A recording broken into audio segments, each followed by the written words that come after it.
Welcome to Godseeker. This is Elizabeth Fulgaro. The current message: Me First. I was raised in a me world. Oh, my parents were some of the kindest, most generous people you would ever meet. But the culture which surrounded me and which oriented my thoughts contained within it this focus: me first. Naturally, it was not taught directly in this way, subtle, not necessarily spoken out loud, but boldly there if you looked. True to how cultures work, some of society's most vital messages are not taught at all. It's the way people live that imparts the message. It's how priorities are set and talked about. And so, it shows where importance is to be put. Looked at graciously, I do not think the idea of me first actually began with this as the goal. I think perhaps it is a misdirected manner of working for survival and ultimately thrival, a word I made up. That thriving of the human being in the midst of a harsh environment where life is easier than it has been. Where it's as if the worries are not as prevalent and the body is not breaking down so much under the weight of all the stress of living. Time is not so constrained and yet simultaneously relentlessly propelling you forward. There is time and space and opportunity to breathe from all sides, thriving versus surviving. The fight or flight stilled, calm present. At least that's what you hope.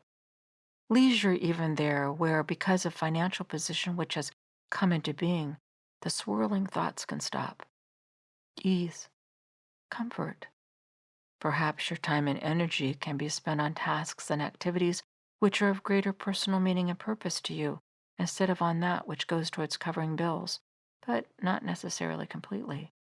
Less pushing, rest. Thrival versus survival. Thriving. Just some thoughts. What does it look like to you? There's nothing wrong with looking to work and save and implement in order to build this financial stability, which leads from a sense of drowning to surviving and finally thriving. In fact, if you recall my background, it is 40 years and counting, sometimes more full time and sometimes less, of involvement in the field of personal finance, helping people do precisely this.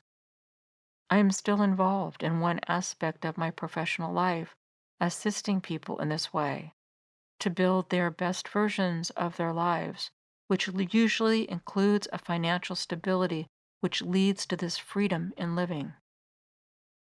But here, once again, what I am referring to are heart issues, the manner of approach under the surface, the true motivation and fuel, issues of the heart and attitudes and mindsets regarding how we go about life.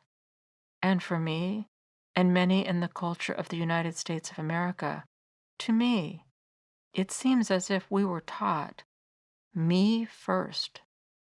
This includes in many Christian communities and homes. It is part of the mixture which happens, where the way of life Jesus actually brought, modeled, and taught gets muddled by the culture in which it seeks to blossom and bear fruit, and the boundaries between what is like Jesus and what is not become blurred by the societal subliminal messages. See if you agree.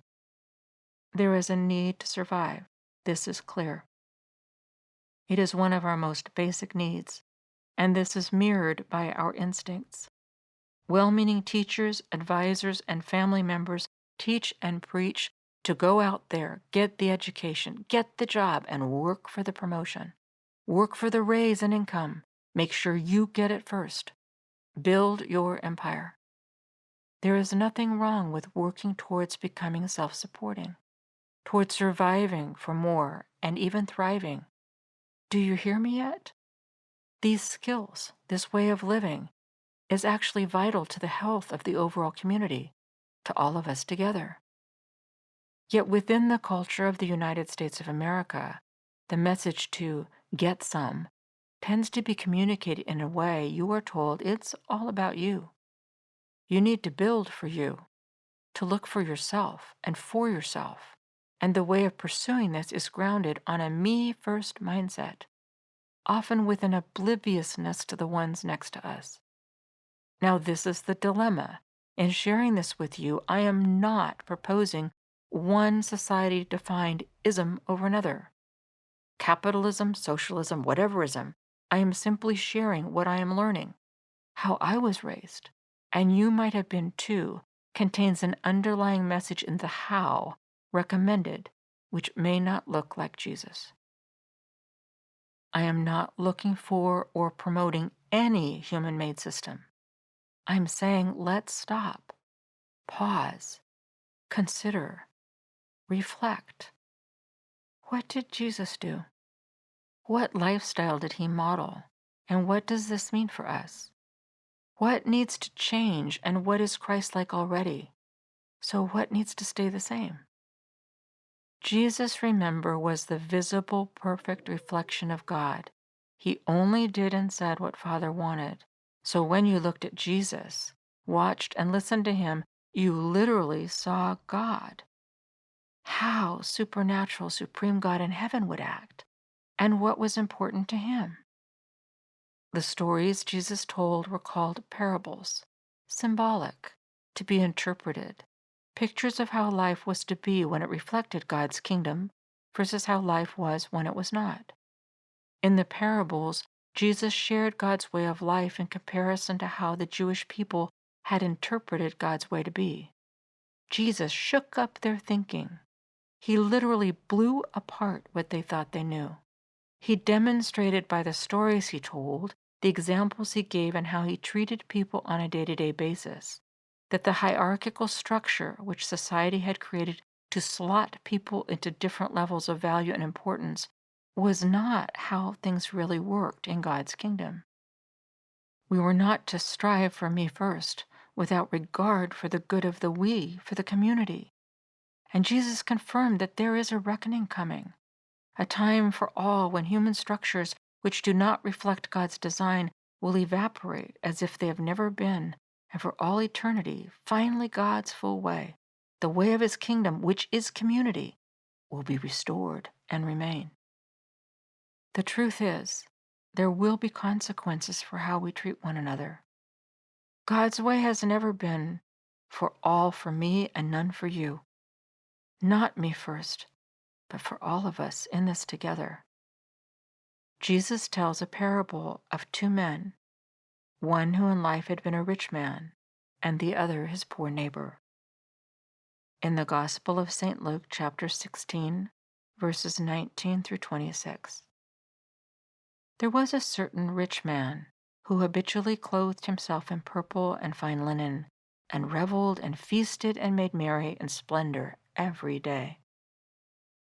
And at his gate there was carelessly dropped down and left a certain utterly destitute man named Lazarus, reduced to begging alms and covered with ulcerated sores.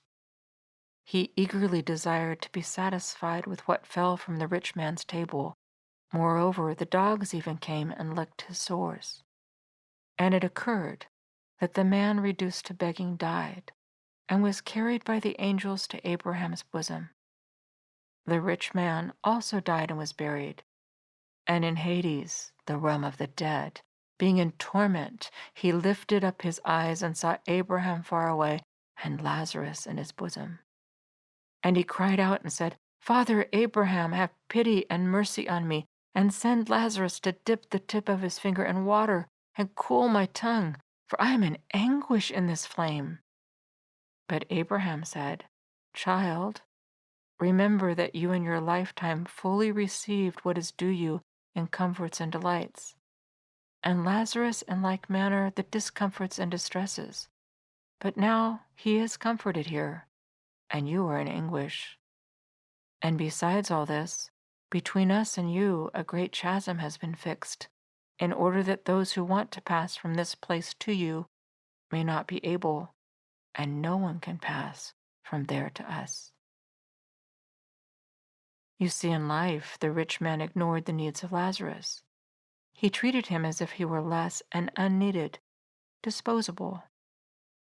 The rich man was not in error for being rich, but how he was in that richness. Driven by human wrong motives of self pursuit and elevation of self for self benefit, not counting the needs of others as part of his responsibility and worthy of his attention, because God created us to be there for one another, to be connected, caring, concerned, active in positive, beneficial ways, the way he is, according to his will. This particular Lazarus was not treated according to the will of God. In the end, the human me first way, which is not God's reality, could not remain. God's eternal design took over, as it always will. God's order was restored. Thus, for me, the revelation ever coming clearer that me first does not mirror my Savior and Lord at all. It seems to me that instead, we are a God made group, all placed here at this particular moment to strive for thriving together, not one pushing for self at the expense of another. So, what's the solution? What's the God way? For me, it always goes back to God's will. I am not responsible to fix the world. That's God's job. My job is to be present to Him so I can be present to others His way.